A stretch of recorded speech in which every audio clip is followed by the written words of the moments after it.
Hello students, welcome to your favourite channel PrepMed NEET Hindi.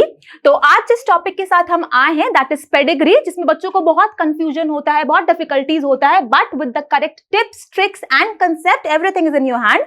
तो the question is कि there is a trait shown in the given pedigree chart is most likely तो हमारे पास चार usual जो options होता है, autosomal recessive, autosomal dominant, sex linked recessive and sex linked dominant. तो अब क्वेश्चन पूछ रहा है कि इन चारों ऑप्शंस में से ये पेडिग्री किसको बिलोंग करता है।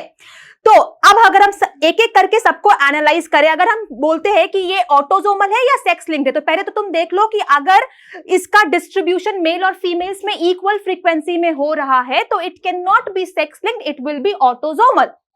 अब देखो कि यहाँ पे जो फर्स्ट जेनरेशन है, यहाँ पे पेरेंट्स जो है, दोनों के दोनों पेरेंट्स नॉन डिजीज्ड है, बट उनके जो ऑफस्प्रिंग है, उनके जो प्रोजेनीज है वो डिजीज्ड है।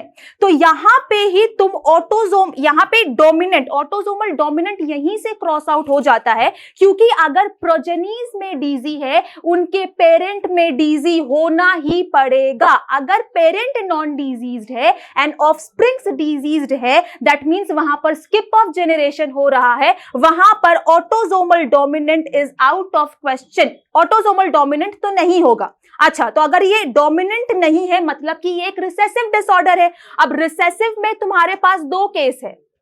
अगर ये एक रिसेसिव डिसऑर्डर है तो वो दो केस हो जाएगा, या तो वो ऑटोसोमल रिसेसिव होगा और वो सेक्स लिंक्ड रिसेसिव होगा। अब देखो, अगर मानते हैं कि ये सेक्स लिंक्ड रिसेसिव है और एक्स लिंक्ड रिसेसिव है, एक्स लिंक्ड रिसेसिव के केस में अगर ये फीमेल डिजीज्ड है तो फीमेल डिजीज का मतलब है दोनों एक्स क्रोमोसोम पे डिजीज कंडीशन होगा।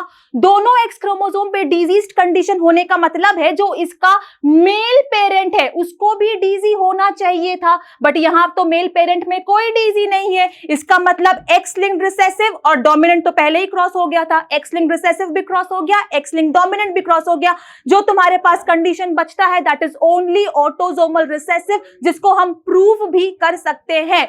अगर ये डिजीज है इसका मतलब है ये स्मॉल ए होगा, ये भी स्मॉल ए होगा, और जो इनके पेरेंट्स है या तो वो कैपिटल ए हो सकते हैं या कैपिटल ए स्मॉल ए हो सकते हैं। तो इस केस में ये पेरेंट कैपिटल ए स्मॉल ए हो सकता है या ये पेरेंट कैपिटल ए स्मॉल ए हो सकता है, which results in both the parents being non-diseased, और कोई एक पेरेंट कैपिटल ए भी हो सकता है।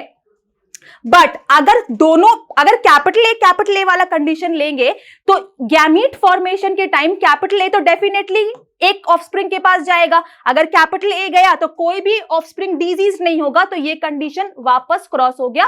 Parent will be capital A small A and which gives us the answer to the pedigree in this cases autosomal recessive trait. Stay tuned to PrepMed NEET Hindi. Thank you.